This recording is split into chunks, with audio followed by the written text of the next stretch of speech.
কয়েকদিনের টানা ভারী বর্ষণ ও বন্যায় ১২ জেলায় ২৮,০০০ হেক্টরের বেশি জমির ফসল ক্ষতিগ্রস্ত হয়েছে। কৃষি বিভাগের প্রাথমিক ক্ষয়ক্ষতির প্রতিবেদনে এই তথ্য উঠে এসেছে। এ বিষয়ে আলোচনা করতে এই মুহূর্তে রাজধানীর মিরপুর থেকে আমাদের সঙ্গে যোগ দিয়েছেন কৃষি অর্থনীতিবিদ ডক্টর জাহাঙ্গীর আলম। ডক্টর জাহাঙ্গীর আলম, আপনাকে স্বাগত জানাচ্ছি ইন্ডিপেন্ডেন্ট টেলিভিশনে। আহ, আপনার কাছে প্রথমে একটু জানতে চাই যে প্রতি বছরই তো বন্যায় ফসলের ক্ষয়ক্ষতি হয়, কিন্তু আগাম কোনো ব্যবস্থা কেন নেওয়া হয় না? দেখুন, বন্যাটা এমন যে আহ, প্রতি বছরই কোনো না কোনো অঞ্চলে হয় এবং তাতে করে ক্ষতি হয়, ফসলের ক্ষতি হয়, বিশেষ করে কৃষির সবচেয়ে বেশি ক্ষতি হয়। তো এই বছরও বন্যা হয়েছে। সবসময় যে আগাম আর্লি ওয়ার্নিং যেটাকে বলা হয়, সেটা যে সবসময় দেয়া যায় সেটা না।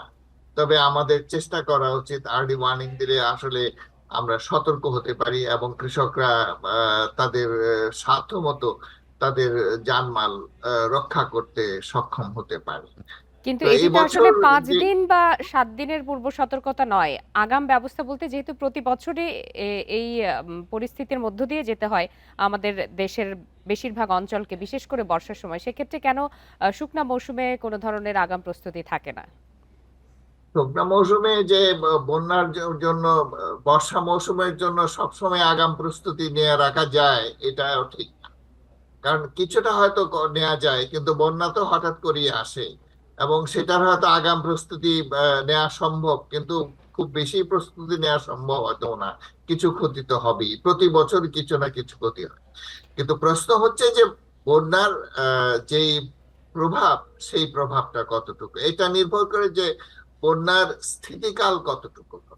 এই যে বর্ষা বর্ষা শুরু হয়েছে এবং বৃষ্টি, অঝোরে বৃষ্টি হচ্ছে, বৃষ্টি যদি বেশি দিন থাকে এবং বন্যার পানির স্থায়িত্ব যদি বেশি দিন হয়, তাহলে কৃষির ক্ষতি বেশি হবে। আর যদি স্থায়িত্ব কম হয়, তাড়াতাড়ি করে বৃষ্টিটা থেমে যায়, তাহলে খুব কম ক্ষতি হবে। যেমনি বলা হচ্ছে যে আমাদের প্রায় ১৫,০০০ হেক্টর আউশ জমি ক্ষতিগ্রস্ত হয়েছে। এখন তো আউশ অনেক জায়গায় ধান পেকে গেছে মারন্ত অবস্থায়। এই এই সেক্ষেত্রে এই ক্ষেত্রে আপনার কাছে একটু জানতে চাই যে বন্যা এবং জলাবদ্ধতা থেকে ফসল রক্ষায় বিকল্প কোনো পরিকল্পনা করা যেতে পারে কিনা? বিকল্প পরিকল্পনা করা যেতে পারে, কিন্তু বন্যা যখন আসে, বন্যাকে থামিয়ে দেওয়া আসলে আমরা এককভাবে করতে পারি না। এটা অনেক কিছুর উপর নির্ভর করে, উজানের ঢলের উপর নির্ভর করে।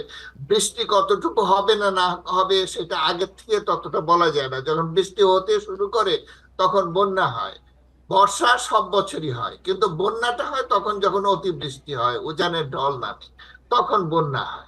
তো এই বছরও বন্যা হয়েছে, কিন্তু এই বছর বন্যাটা যেটা হয়েছে যদি সামগ্রিক দেশের হিসেবে বিবেচনা করা হয়, তাহলে খুব বেশি না। যে ক্ষয়ক্ষতির কথা বলা হচ্ছে, এটা হয়তো ততটা গুরুত্বপূর্ণ না। কিন্তু বন্যার পানিটা যদি বেশি দিন থাকে এবং খুব দ্রুত সরে না যায় এবং যদি বৃষ্টিপাত অনবরতই চলতে থাকে, তাহলে ক্ষতি হবে। যেমনি বলা হচ্ছে যে আউশের ধান ক্ষতি হচ্ছে প্রায় ১৫,০০০ হেক্টর।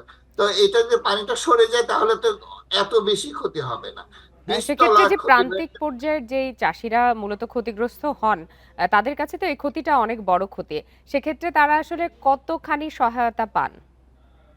আসলে যে আমরা যতটা সহায়তার কথা বলি বা যতটা সহায়তা দরকার, ততটা হয়তো চাষিরা পায় না। তবে সরকার যে চেষ্টা করে, প্রত্যেক বছরই চেষ্টা করে, সরকার ছাড়াও বেসরকারি প্রতিষ্ঠানগুলো চেষ্টা করে, তবে এটা খুব বেশি সহায়তা হয় না।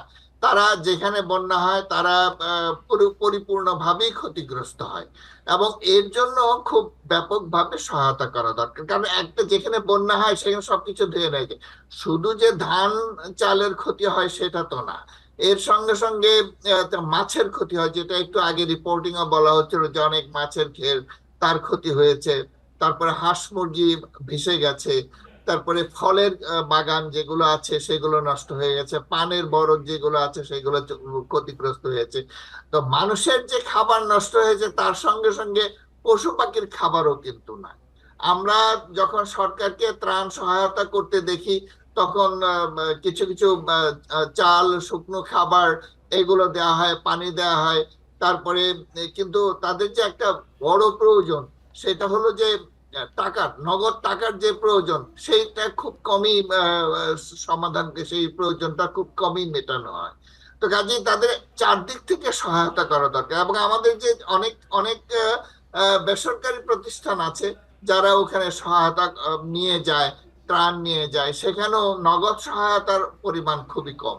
কাজে আমাদের যেই তালিকা প্রণয়ন করা হয়, ক্ষতিগ্রস্তদের যে তালিকা প্রণয়ন করা হয়, তাদেরকে যেমনি ভাবে কৃষিকে পুনর্বাসন করতে হবে, ঠিক তেমনি ভাবে তাদের জীবন ধারণের জন্য আহ জি, তাদের ত্রাণ সহায়তা দিতে হবে, এবং তার জি, পরবর্তী ডক্টর জাহাঙ্গীর সময়ে আলম, তারা আপনাকে যদি অনেক ধন্যবাদ আমাদেরকে সময় দেওয়ার জন্য।